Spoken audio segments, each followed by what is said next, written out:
2 people. The ferry was on its way from Gothenburg to Harwich when the fire broke out. 4 more passengers suffering from the effects of smoke were airlifted off for hospital treatment. This evening, Tor Scandinavia limped into her North Sea home port of Esbjerg. For 540 passengers, it marked the end of a trip which had nearly become a nightmare. Most had been asleep in their cabins on the trip from Gothenburg to Harwich when the fire was discovered at 5 o'clock this morning. The blaze was in a linen room on the 5th deck. This was below the radio room, and heat and smoke quickly knocked out communications. But a mayday call transmitted on a small handset was picked up and relayed by the German vessel Poseidon, and the Danish Navy launched a major rescue operation. Rescue helicopters flew out in case passengers had to be evacuated. 5 Danish Coast Guard vessels, 2 German warships, and all merchant ships in the area were ordered to go to the scene. We ended up with 4 helicopters, 1 from the Norwegian platform. There was Lynx from the Danish Navy, and then 2 of our search and rescue helicopters. And there was 13 different ships, including 1 warship from Germany, and Russian ships and Polish ships and all kinds of ships. As vessels arrived, they sent over oxygen masks and extra fire extinguishers. Crew members managed to contain the fire until the arrival of the German destroyer Hamburg. It was her firefighters who found the 2 dead in a cabin.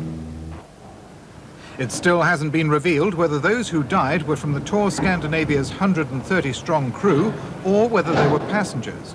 Many of those on board were Britons returning from holidays in Sweden. Tonight, some are transferring to another ferry. Others will be coming home. Sweden say the fire on board a North Sea ferry may have been started deliberately. It began in a linen closet. 2 passengers died and 50 people were injured, most by thick black smoke. It took 3 hours to get the fire under control, and at one stage 9 ships were standing by to help. The Tor Scandinavia was sailing from Gothenburg in Sweden to Harwich. Fire broke out 80 miles off the Danish coast. The ferry with 550 passengers on board turned back and docked at Esbjerg. It took 3 hours to bring the blaze under control, other ships in the area responding quickly to her mayday call. The captain chose not to turn his ship around immediately because he feared the winds could fan the fire, spreading it throughout the vessel. We're now directly overhead the Tor Scandinavia. The Danish coast and safety is in sight, and despite reports of a fierce blaze inside the ship, outwardly there's no sign of damage. In particular, there were no visible signs of damage around the bow area where the centre of the fire had started in the laundry room and where the 2 dead passengers were found. Passengers, clearly shaken, told their stories as they came off the ship, how they were woken from their sleep and how some had heard no fire alarm. They woke us up about 5 to 5 and said it was burning and we were to get out quickly and to take warm clothes on.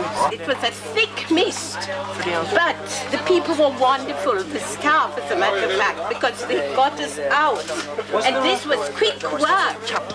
Meanwhile, some passengers have resumed their trip to England. They will dock at Harwich tomorrow afternoon. The ferry, which caught fire in the North Sea yesterday, have condemned the ship's safety systems as inadequate. When the ferry was 80 miles west of Esbjerg, a Swedish couple died in the incident.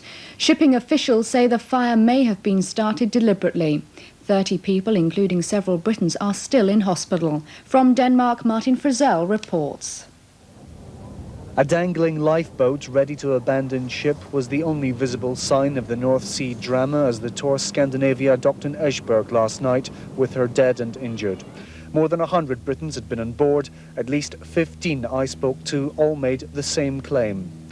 Where we were, I never heard a fire alarm or a bell or anything at all. There was no fire alarms, no nothing. Do you think there should have been? Oh God, yeah. I work offshore on the rigs in the North Sea, and I mean, this is crazy what I've just been through. Sleeping just a few yards from the flames had been retired fireman John Steele from Ayrshire. He put his 23 years of service to use, donning a breathing mask again to help the crew fight the blaze that he believes could have been caused by a dropped cigarette. It took almost 2 hours to get to the seat of that fire. 3 hours later, that fire was still going. I am more than surprised that there was no fire alarm. In fact, almost disappointed. There was no fire alarm. At a news conference last night, the ferry company spokesman was adamant the alarm had been sounded. We know for certain that the alarm has been going, the general alarm, in the whole ships. Danish police say as part of their inquiries, the fire siren on board will be examined. Most of the passengers from the Tor Scandinavia are being decanted onto this ship to be taken back across the North Sea to Harwich. Some have said they don't want to go. They're being put up for the night in a local hotel. Others have said they will go on board, but they will not stay in their cabins, preferring instead to spend the entire journey on deck. Martin Frizzell, TVAM News, in the Danish port of Esbjerg. North Sea, and protests surrounding a controversial dog kennels in the Midlands. 2 people died in the fire aboard the Tor Scandinavia. The incident happened within days of 79 beagle puppies from a Midlands kennels being suffocated aboard a sister ship. Neil Curry reports. The Tor Scandinavia was en route from Sweden to Britain when the fire broke out.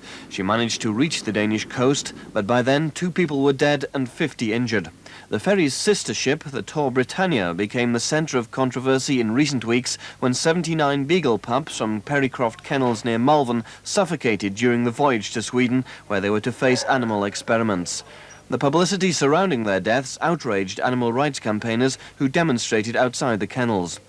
Danish police investigating the Tor Scandinavia fire say they're alert to the possibility of a connection between the 2 events, although there's no concrete evidence so far. We have heard of that. Nothing until now is saying that it should be that group of fanatic people. But of course, if it looks into it and if it seems that there is a connection, we will investigate in that direction. No one has yet claimed responsibility for the fire on the Tor Scandinavia, which police suspect to have been started deliberately. This evening, animal rights campaigners in Hereford and Worcester rejected suggestions of a link, saying their protests are against the kennels, not the Swedish shipping company.